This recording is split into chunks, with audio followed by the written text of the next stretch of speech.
Hello, what's up? This is Cotman back again for another video. So, quick video lang siguro tayo or maliit lang na guide sa mga nagtatanong kung ano naman ang mga bloatware naman dito sa Infinix Hot 40 Pro. So, maglilinis lang po tayo today. So, unang-una, syempre tanggalin muna natin itong mga excess na mga pampalakas lang sa battery, hindi naman natin halos gagamitin. So, ito una, paano natin tatanggalin to? Itong kapag nag-swipe ka pa kaliwa, galing sa home screen, paano mawala to? Ito, nakita nyo itong gear icon dito sa taas.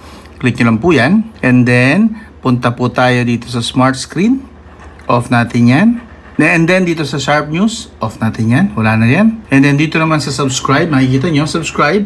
Click natin yung steps. Unsubscribe. App usage. Unsubscribe. Ngayon, balik na tayo. So, yan na lang po ang natira. Kung gusto nyo pong tanggalin pa yan, lipat naman tayo sa home screen. Long press sa bakanting space. Click natin itong settings. Punta tayo dito sa others.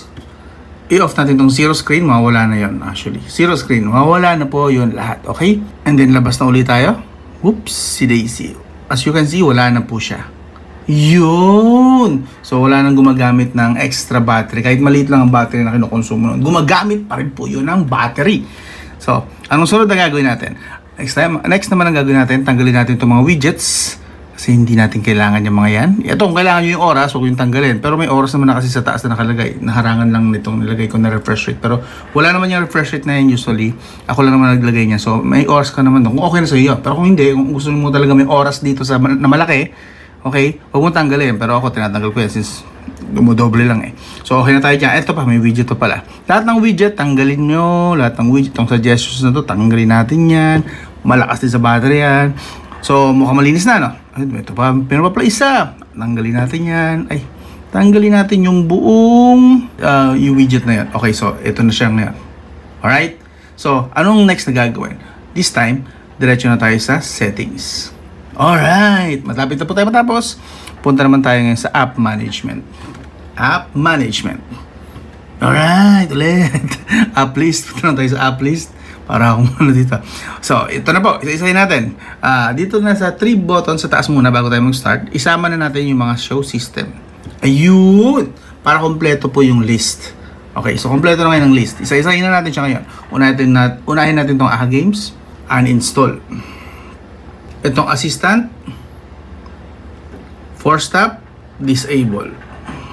Ito mga tinatanggal po natin. Save po ito ha. Basic Daydreams. Force tap. Disable. Save po yan, don't worry.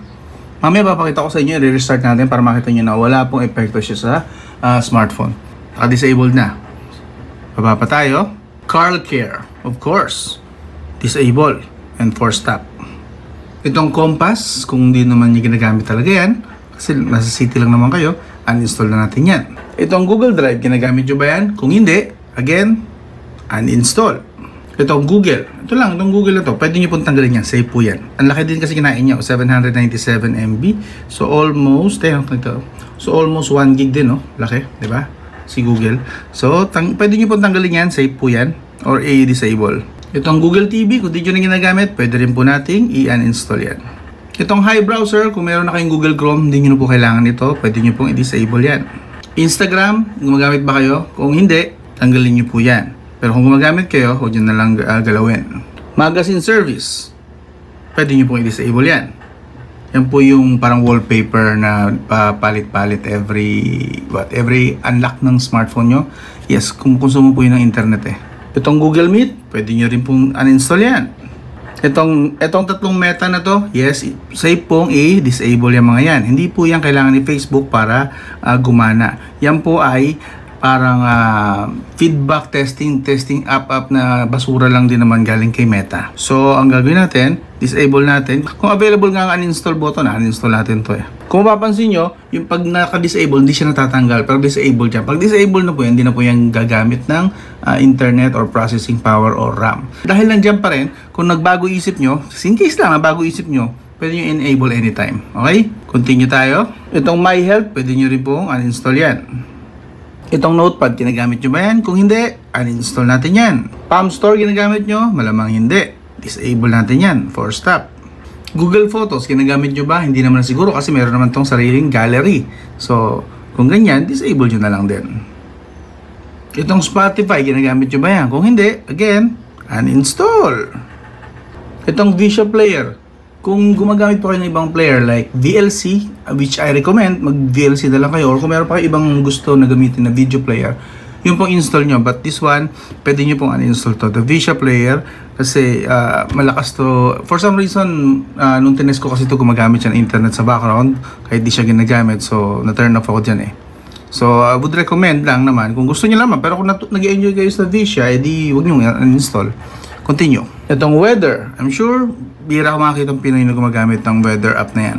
WPS Office, gumagamit ba kayo? Kung hindi, again, uninstall. Ang install nyo na lang yung Microsoft kung gusto nyo. Itong WeZone, ginagamit nyo, malamang hindi rin. Disable natin yan.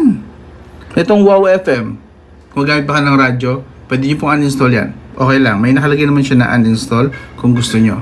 Pero sayang eh, kung gusto mong makinig ng radyo at wala kang internet, pwede siya magamit basta meron kayong headphone jack. Headphone na isasaksak dito sa headphone jack. Xclub, of course, uninstall natin yan. Ang silbi niyan dito sa Pilipinas. YouTube Music, gumagamit pa rin ba kayo niyan? Kung may YouTube na. Pero kung gumagamit kayo, huwag niyong pakialaman. Kung hindi ginagamit, disable or stop. Yun lang po ang lahat ng mga, mga bloatware dito sa kay Infinix, okay? Supposedly, applicable din po lahat ng mga tinanggal nito sa ibang mga bagong Infinix na re-release ngayong January. So, basically, kung iba ang phone nyo, ibang model, possible na same lang din naman ng bloatware sa hawak nyo dito. Hot 40, lahat ng Hot 40 series at least. Hot 40 Pro, Hot 40 Basic, or Hot 40i, yes, applicable po. So, ang linis na po ng ating, what do you call this? Ayun lang, konti na lang ng app na nagra-run, gagamitin nyo. Kung meron pa kayong gustong ibawas, pwede pong bawasan. Okay, meron na, ito, tanggalin nyo rin kung ayaw nyo nito. Kung hindi kayo gumagamit yan, kasi meron naman built-in na file manager, si Infinix. Yun o, meron. Pero usually, para sa akin, mas kapaki-pakinabang yung files kaysa built-in. Kaso di natin pwede tanggalin yung built-in, so hindi ko re-recommend itanggal nyo na lang muna siguro to. Like I said, kung hindi nyo gagamitin yung files, merong file manager. Pero kung ginagamit nyo to at tingin nyo, kagaya ko, mas useful itong si files, huwag nyo na lang tanggalin. Okay? So again, yun po yung mga bloatware at pwede nyo na po i-restart. I-restart na natin, check lang natin kung safe ang nangyaring ginawa nating pagtanggal ng mga bloatware. Restart, restart.